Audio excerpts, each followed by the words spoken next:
بسم اللہ الرحمن الرحیم۔ خواتین حضرات، 16ویں عالمی اردو کانفرنس کا یہ آج آخری دن اور سیشن ہے اردو کی نئی بستیاں شمالی امریکہ میں۔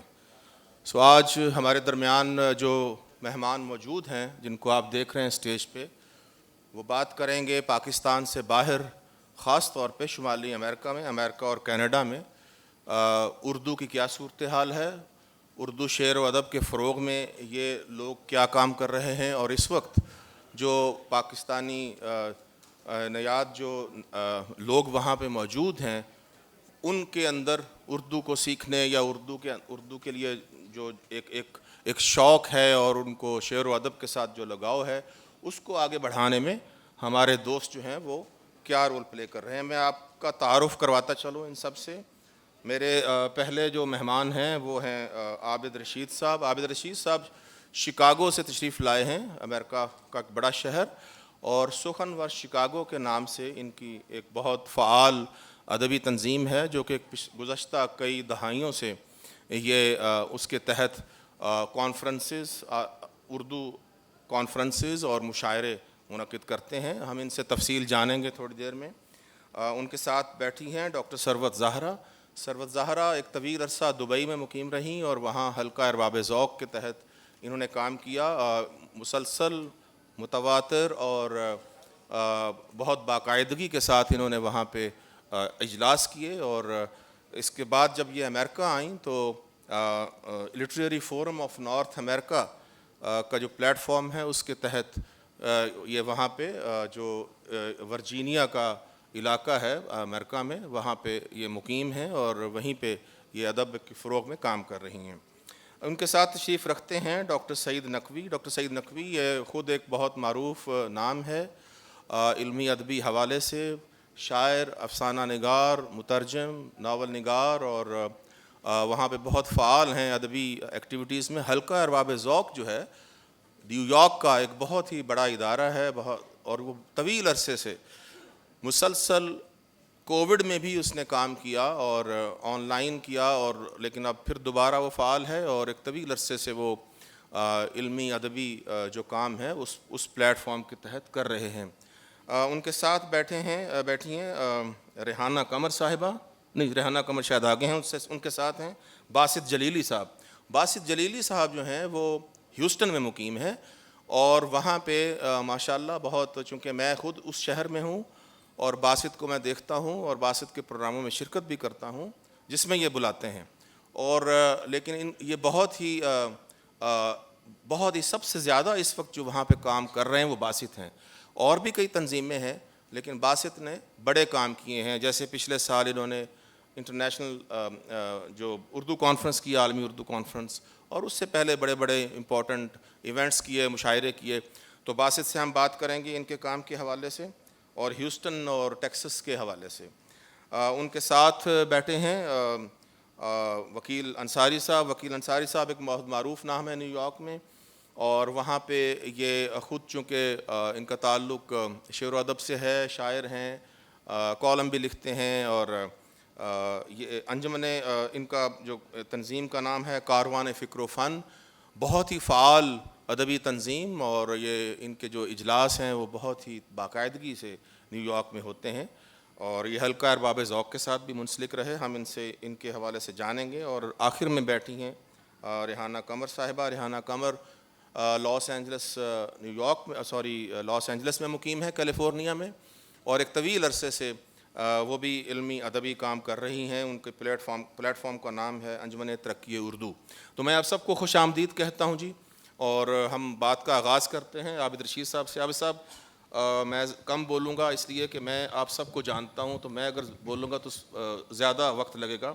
آپ خود اپنے بارے میں بتائیے، تھوڑا سا اپنا تعارف بھی بتائیے، اور شکاگو کے حوالے سے خاص طور پہ بتائیے کہ کیا ایسا مختلف آپ نے کام کیا ہے جس کی تحسین کی جاتی ہے، اور سارے جو ہمارے دوست احباب پاکستان سے وہاں جاتے ہیں وہ آپ کے مشاعروں میں اور کانفرنسز میں بھی شریک ہوتے ہیں۔ جی السلام علیکم۔ شکاگو کی میں ادب اور اس کی ترویج کے حوالے سے میں ظاہر ہے کہ بہت ہی خوشی سے بات کروں گا، کیونکہ اس جد و جہد میں تھوڑا سا میں نے بھی حصہ ڈالا ہوا ہے، اور میں بہت ہی ممنون ہوں عالمی اردو کانفرنس کا کہ انہوں نے مجھے مدعو کیا اور میں شکاگو کے بارے میں بات کر سکوں گا. شکاگو میں جہاں تک ادب کی تاریخ کا تعلق ہے، ہم نے جب بھی امریکہ میں اردو کے حوالے سے بات کی ہے تو زیادہ تر نیو یارک، ہیوسٹن اور کیلیفورنیا وغیرہ کی بات ہوتی ہے. شکاگو کی بات کم کم ہوتی ہے. تو شکاگو کی یہ ایک خوبی ہے شکاگو کی کہ جیسے باقی تمام شہر ہیں، وہاں پر بہت سارے ایسے نام پاکستان سے گئے ہیں کہ جو پہلے سے اسٹیبلش تھے، ان کے حوالے سے وہ شہر پہچانے جاتے ہیں. اور وہ ہیوسٹن ہو یا نیو یارک ہو یا بڑے شہر ہوں تو وہ ان بڑی بڑی شخصیات کے حوالے سے پہچانے جاتے ہیں. جبکہ شکاگو کی خصوصیت یہ ہے کہ شکاگو نے اپنے ٹیلنٹ ڈیولپ کیے ہیں. شکاگو میں آپ کو کوئی ایسا بڑا نام نہیں ملے گا سوائے رضیہ فصیح احمد کے جو پاکستان سے تشریف لائیں. باقی تمام لوگ وہیں شکاگو میں گرو کیے، انہوں نے وہیں پر ادبی محنت کی اور وہیں پر اپنے آپ کو پروان اردو کو بھی چڑھایا، اپنی بھی ادب کو پروان چڑھایا. اور آج اللہ کا بڑا احسان ہے کہ شکاگو کا نام آج نیو یارک، ہیوسٹن وغیرہ کے ساتھ لیا جاتا ہے. اس میں ایک بہت بڑا کردار سخنور شکاگو کا بھی ہے.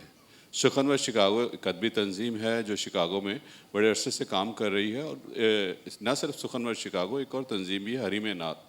تو یہ دونوں ایک اردو ادب کے حوالے سے بات کر رہی ہے، ایک اردو نعت اور حمد و نعت کے حوالے سے بات کر رہی ہے. اور یہ دونوں ہی ادب ہیں، ایک تقدیسی ادب ہے اور ایک دوسرا ادب ہے.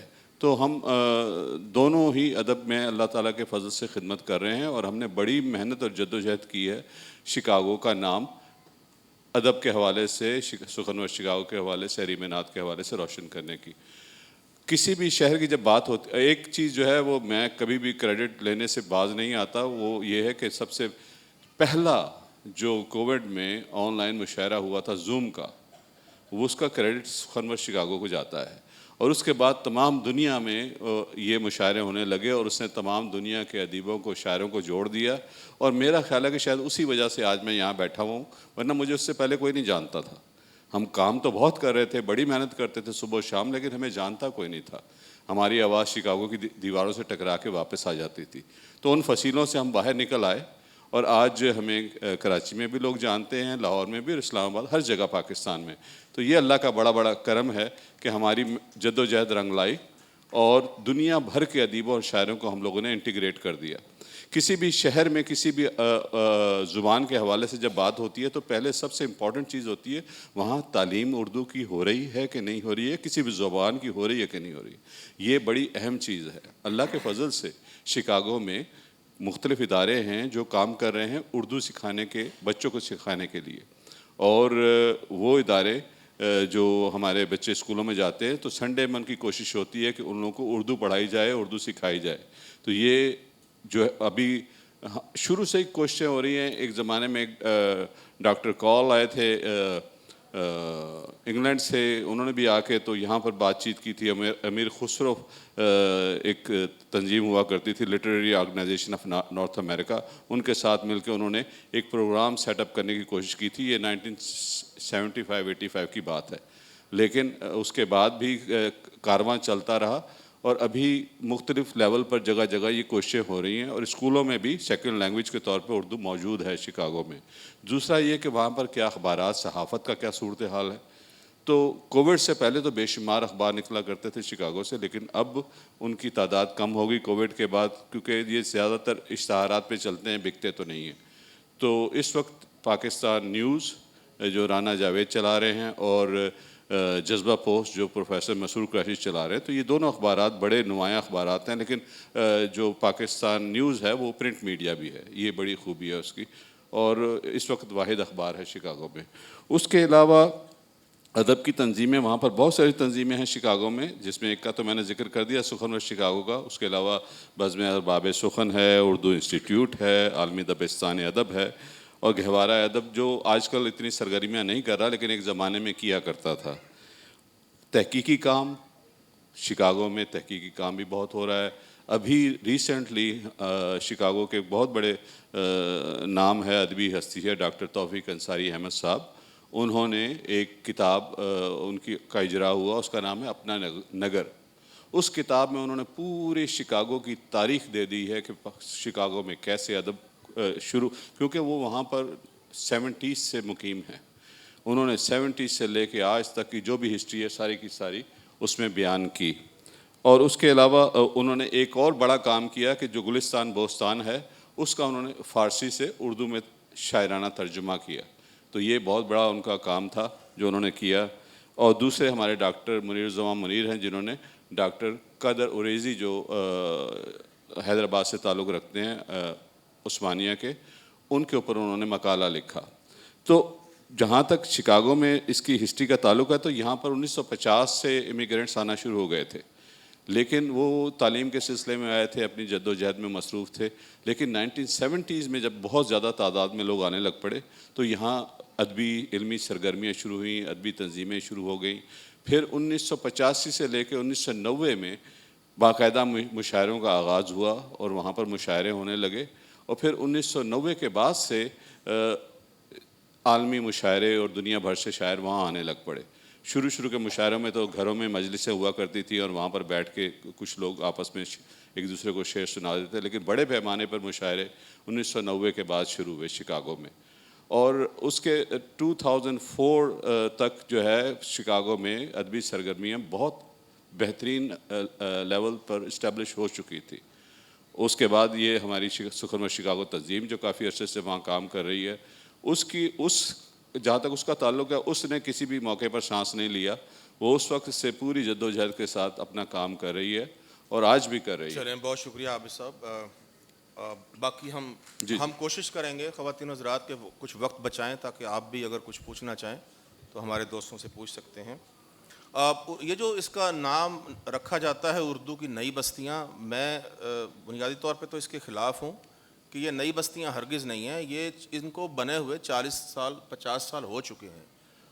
ہاں البتہ ان معنوں میں نئی بستیاں ہو سکتی ہیں کہ کچھ لوگ بعد میں جاتے ہیں اور وہاں جا کے وہ نئی تنظیمیں بناتے ہیں، نئے سلسلوں کا آغاز کرتے ہیں اور نئی فضا بناتے ہیں، تو ان کا جو حصہ ہے وہ نیا ہو جاتا ہے. تو ان معنوں میں یہ نئی بستیاں ہیں. ادروائز یہ بہت پرانی بستیاں ہیں اور یہ مسلسل پھیل رہی ہیں. میں آگے بڑھتا ہوں اور ہماری دوسری جو مہمان ہیں ڈاکٹر ثروت زہرا. ڈاکٹر ثروت زہرا اردو نظم کی بہت ہی عمدہ شاعرہ ہیں اور طویل عرصے سے دبئی میں مقیم ہیں. ڈاکٹر صاحبہ کچھ بتائیے کہ دبئی میں حلقہ ارباب ذوق نے کیا کیا اور پھر آپ نے وہاں پہ آ کے امریکہ میں لٹریری فورم آف نارتھ امریکہ کے تحت کیا کیا؟ سب سے پہلے تو میں شکریہ ادا کروں گی اور ایک بات کہنا چاہوں گی جو کسی دوسرے لفظوں میں آپ نے کہی بھی اور ابھی کچھ دیر پہلے بہت خوبصورت انداز میں افتخار صاحب نے بھی کہی کہ جس طرح تہذیب کوئی بھی ہم اس کو قید نہیں کر سکتے اور اس کو تقسیم نہیں کر سکتے. ہم ان سب چیزوں سے جب بالا تر ہوتے ہیں تبھی ہم زبان کو اور ادب کو دیکھ پاتے ہیں. اور بنیادی طور پہ جب نیا دریا شامل ہوتا ہے سمندر میں تو اور اس مٹی میں تو اس کو مزید زرخیز کرتا ہے. لیکن یہ ہماری کوشش ہونی چاہیے کہ اس نئی تہذیب سے ہماری زبان ہماری تہذیب متاثر ہونے کے باوجود متاثرین میں شامل نہ ہونے پائے. اس کے لیے میں ایک کتاب کا حوالہ دوں گی جس کی میں اور یقیناً آپ سب صاحب علم بیٹھے ہیں کہ میرا داغستان جو ہے رسول حمزہ طوف کی، کہ آپ اپنی تہذیب اور اپنے سماج کی جڑوں کو ساتھ لیتے ہوئے اپنی شاخیں ایک اور فضا میں پھیلاتے ہیں. اچھا، اب میں بات کی طرف آؤں گی جو آپ نے مجھ سے سوال پوچھا کہ میں رہی UAE میں اور یقیناً دبئی اور گلف بادشاہت کے ان کے اپنے نظام کے باوجود بھی ہمیں بہت ساری آزادیاں دیتا ہے.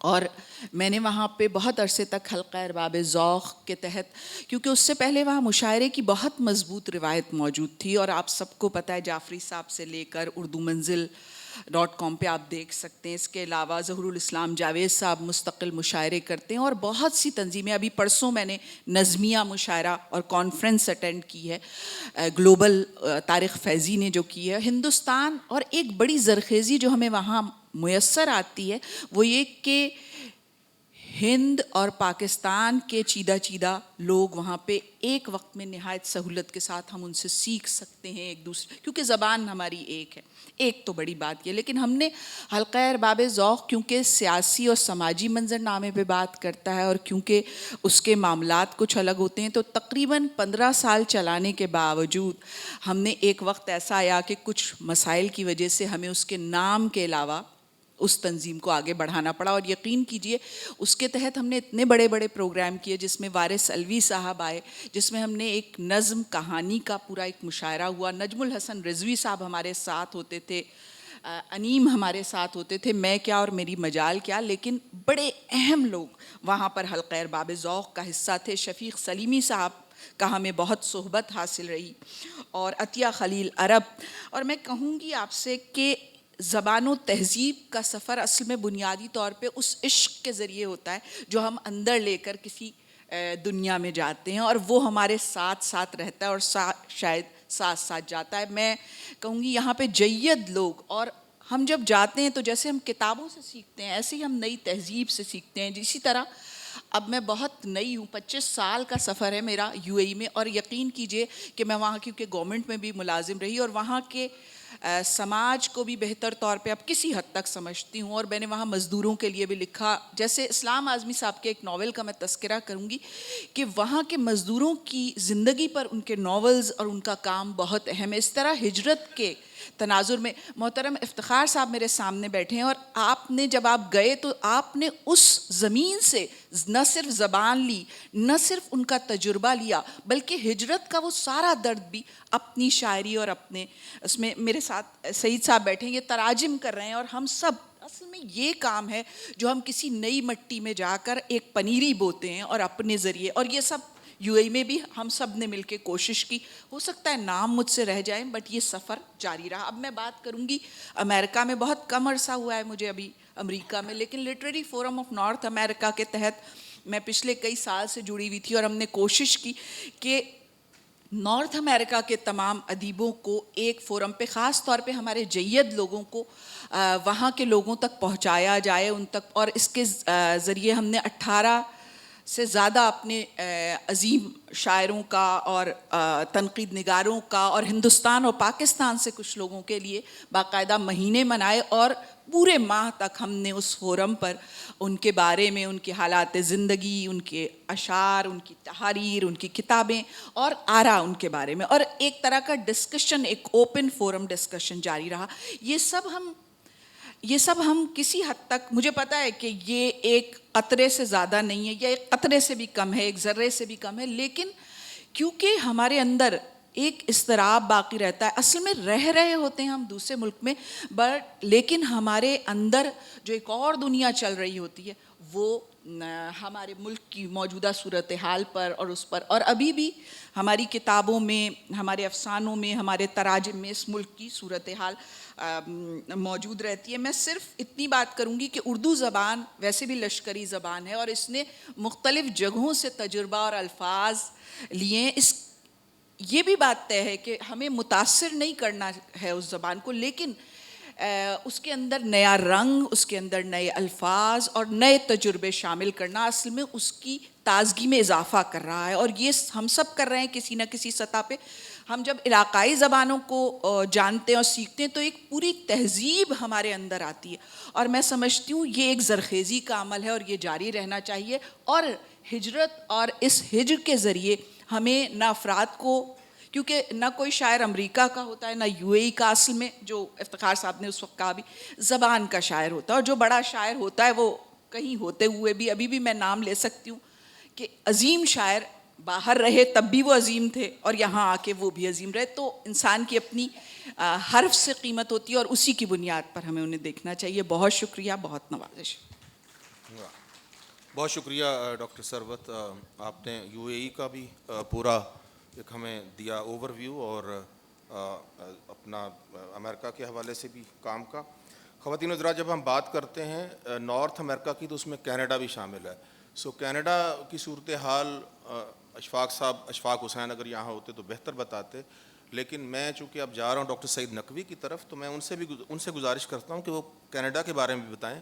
لیکن چونکہ ان کا تعلق بنیادی طور پہ نیو یارک سے ہے، نیو یارک ان بنیادی ادبی مراکز میں سے ہے نارتھ امریکہ کے جن کا بہت رول ہے ہماری اردو زبان اور ادب کے فروغ میں.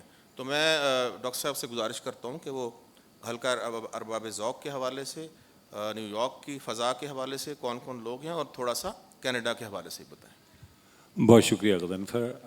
اگر آپ اجازت دیں تو میں پہلے ذرا سا ایک امریکہ میں اردو کا ایک عمومی جائزہ دوں، امریکہ اور کینیڈا میں.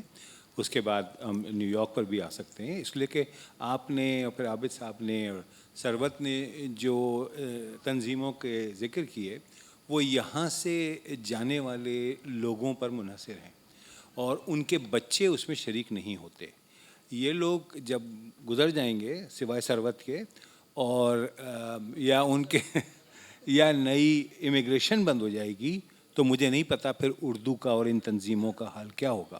تو سوال یہ ہے کہ یہ جو وہاں پر بچے ہیں وہ اردو کیوں نہیں سیکھ رہے.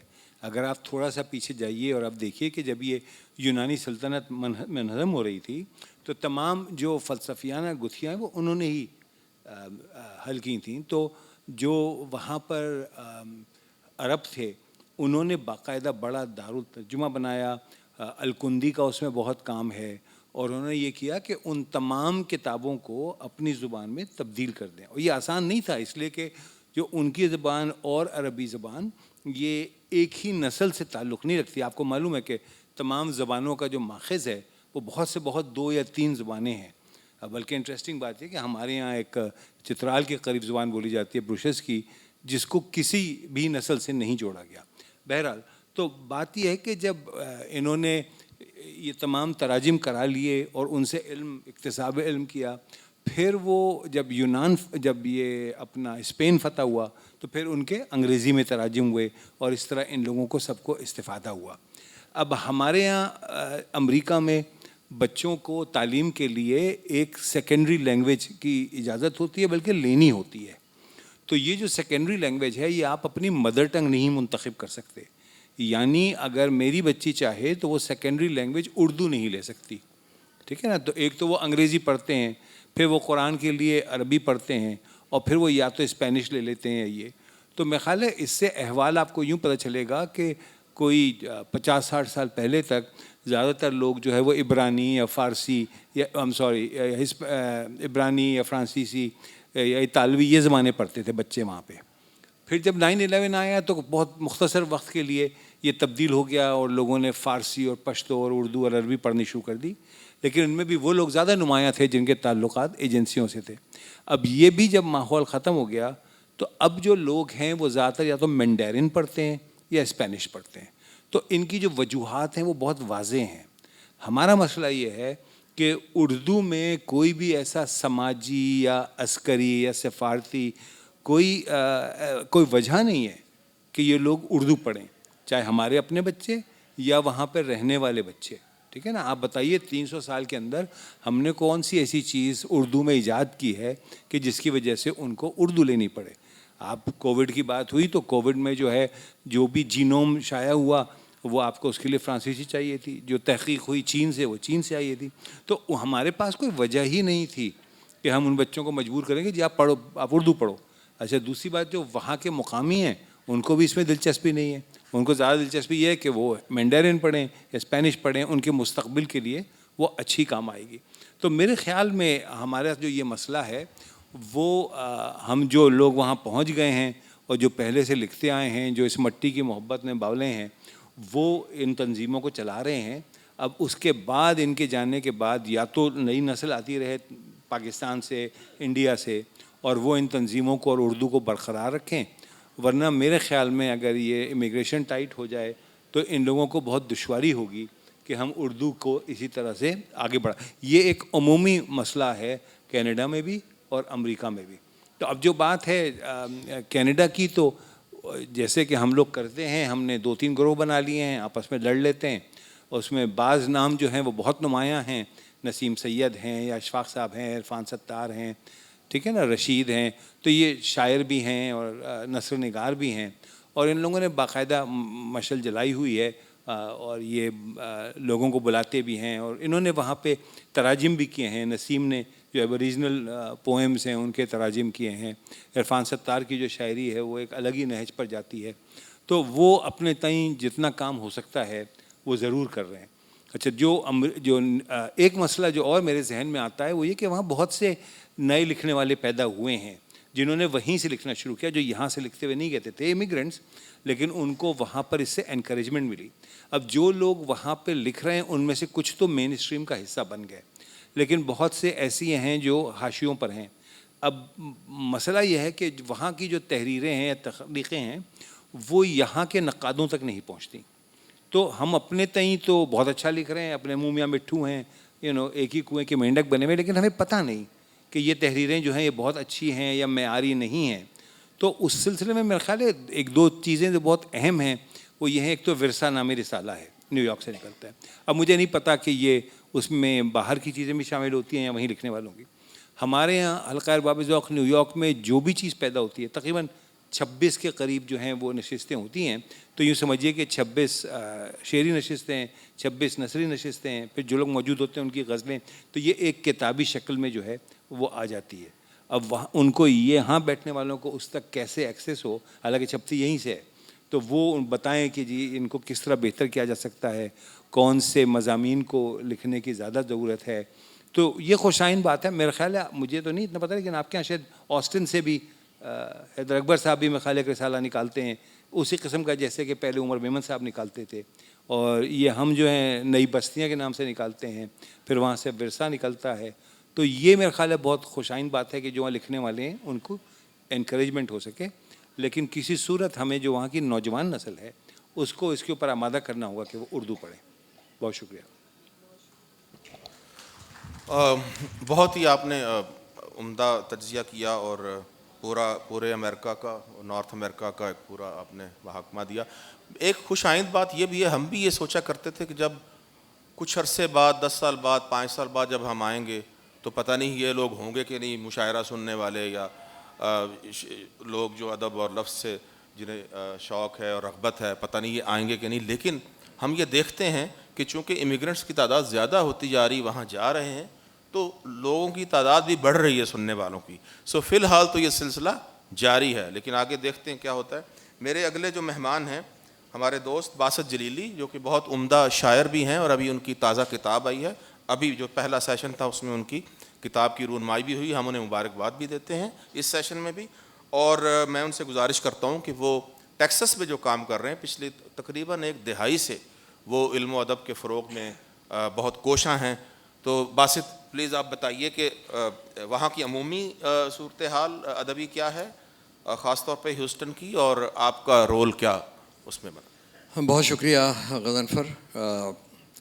میں بات کو جو ہے شروع کروں گا جب میں خود اپنی فیملی کے ساتھ 1992 میں موو کر گیا پاکستان سے امریکہ چلا گیا. تو میرے سامنے ایک بہت بڑا مسئلہ تھا, وہ میرے بچوں کا تھا کہ کیا میرے بچے جو ہیں وہ اپنے زبان سے اپنے کلچرز کے اندر رہیں گے, وہ سمجھیں گے جو ہماری تہذیب ہے اس کو فالو کریں گے یا نہیں کریں گے. تو پہلے میں نے ایک پابندی لگائی اپنے گھر میں کہ گھر میں جو بچے ہیں وہ انگریزی نہیں بولیں گے, اس کی والدہ یا ہم بچوں سے نہیں بولیں گے, اور اردو بولیں گے. اس کا فرق یہ پڑا کہ آج جو میرا بڑا بیٹا ہے وہ 33 ایئرس کا ہے, اٹارنی ہے, لیکن وہ بہت شستہ اردو بولتا ہے. میرے اور بچے جو دونوں بیٹا اور میری بیٹی ہے وہ بھی ایسے بہت بولتے ہیں. لیکن اس کے باوجود بھی ایک جزوی طور پہ ایک ہے مسئلہ.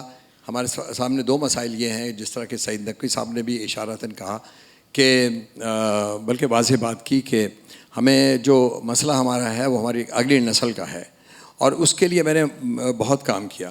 میں نہیں سمجھتا کہ جو مشاعرے ہیں یا نشستیں ہیں اس سے ہم کوئی بہت بڑا امپیکٹ جو ہے وہ پیدا کر سکتے ہیں, وہ نہیں کریں گے. وہ اس کے لیے ضروری ہے کہ ہمارے پاس اسکولز ہوں, ہمارے پاس ایسی ایکٹیویٹیز ہوں جس میں بچے جو ہیں وہ خوشی سے آئیں, اور خوشی سے آ کے وہ ان چیزوں کو لرن کریں, اور وہی سمجھیں کہ جو ہمارا آرٹ ہے, ہماری جو تہذیب ہے, جو ہماری زبان ہے, وہ کسی صورت میں بھی کمتر نہیں ہے. ان کو یہ ہونا چاہیے, ان کو پتہ ہو کہ ہماری زبان کے اندر جو گانے ہیں یا گیت ہیں, ہمارے ہاں بہت ساری جو ہے فوک ہے, تو اس کو وہ جو ہے اس کو ہمیں چاہیے کہ ہم ان کو انٹروڈیوس کرائیں. میں نے شروع میں تو واقعی نشستیں رہیں اور مشاعرے بھی بہت سارے کیے, لیکن میں نے تھوڑا سا ٹرینڈ چینج کر دیا. ہم نے ابھی جو آرٹس کونسل آف پاکستان کے ساتھ مل کے کیا تھا ایک پچھلے جون میں, تو اس میں ہم نے اسٹیج پلے بھی کیا تھا, اور اس کے علاوہ فراز صاحب پہ گفتگو بھی تھی, اور کلاسیکل ڈانس بھی تھا, اور مشاعرہ بھی تھا. تو میں نے نوٹس کیا کہ ہمارے اس پروگرام میں جوان لوگ جو ہیں وہ آنا شروع ہو گئے, کیونکہ کہیں نہ کہیں کسی نہ کسی کا کہیں نہ کہیں انٹرسٹ تھا. کسی کا ڈرامے میں تھا, تو کسی کا گیتوں میں تھا. تو یہ سلسلہ ہے. تو میں جہاں تک سمجھتا ہوں کہ امریکہ کی جو زمین ہے وہ بہت زیادہ زرخیز نہیں ہے اردو ادب کے حوالے سے, لیکن مستقل کوشش کرنے سے شاید ہم اس کو جو ہے وہاں پر آبیاری کر سکیں, کچھ اردو کے پھول لگا سکیں. بہت محنت کی ضرورت ہے, اور ہم سب کو چاہیے کہ ہم کو ایسا طریقہ کار اختیار کریں کہ ہمارے بچے اٹریکٹ ہو کے آئیں, اردو سیکھیں. میں نے ایک جگہ لی باقاعدہ, یہ غضنفر بھی اس بات سے واقف ہے کہ ایک جگہ لے کے باقاعدہ اس میں کلاسز بنائیں, اس میں ہم نے اسٹوڈیو بنایا, اس میں بہت ساری چیزیں کی گئیں, اور منتظر رہے کہ لوگ جو ہیں وہ اپنے بچوں کو لے کر آئیں گے اردو سیکھنے کے لیے. لیکن ایسا نہیں ہوا, بہت کم لوگ آئے اور کوئی رزلٹ اچھا نہیں رہا. تو بہرحال کوشش کی جا سکتی ہے. میں بہت زیادہ مایوس نہیں ہوں, لیکن میں سمجھتا ہوں کہ ہمیں بہت محنت کی ضرورت ہے کہ ہم اپنا ورثہ جو ہے اور اپنی تہذیب اور اپنی زبان کو اپنی اگلی نسل تک پہنچا سکیں. یہ ہماری شناخت کا مسئلہ ہے, یہ بہت میرے لیے اہم ہے. یہی میرے. جی بہت شکریہ باسط جلیلی صاحب.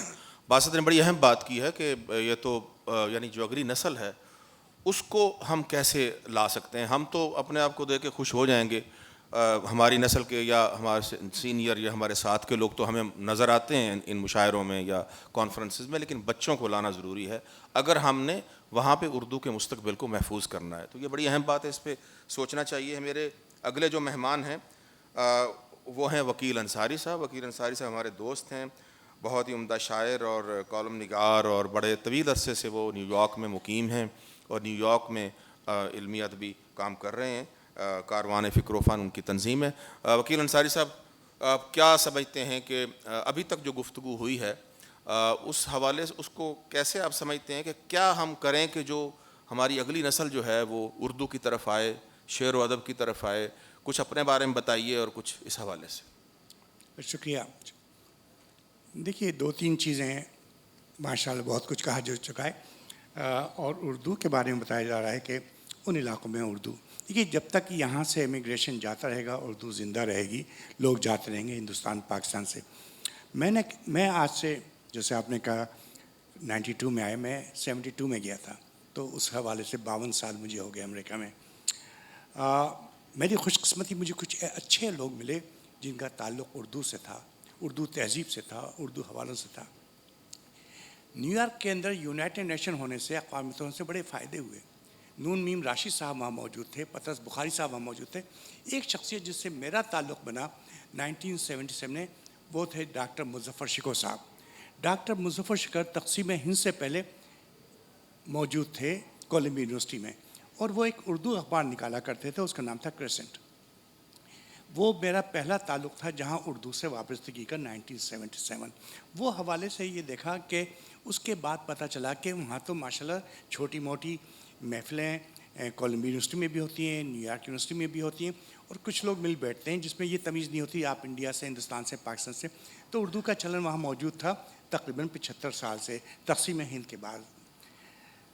اب دوسری جو چیز کروٹ لی, اور وہ میں آپ کو بتاؤں کہ میں بہت ہی اس بات پہ گو کہ مجھے خوش نہیں ہونا چاہیے, لیکن مجھے پتہ ہے کہ 9/11 کے جہاں بہت سارے حالات ہوئے جو ہمارے نگیٹو گئے, خاص طور پر مسلمان میں, ایک اچھا فائدہ یہ ہوا کہ 3 لینگویجز تھیں جو 9/11 کے لینگویج آف انٹرسٹ. پہلی لینگویج تھی عربی, دوسری تھی پشتو, اور تیسری تھی اردو.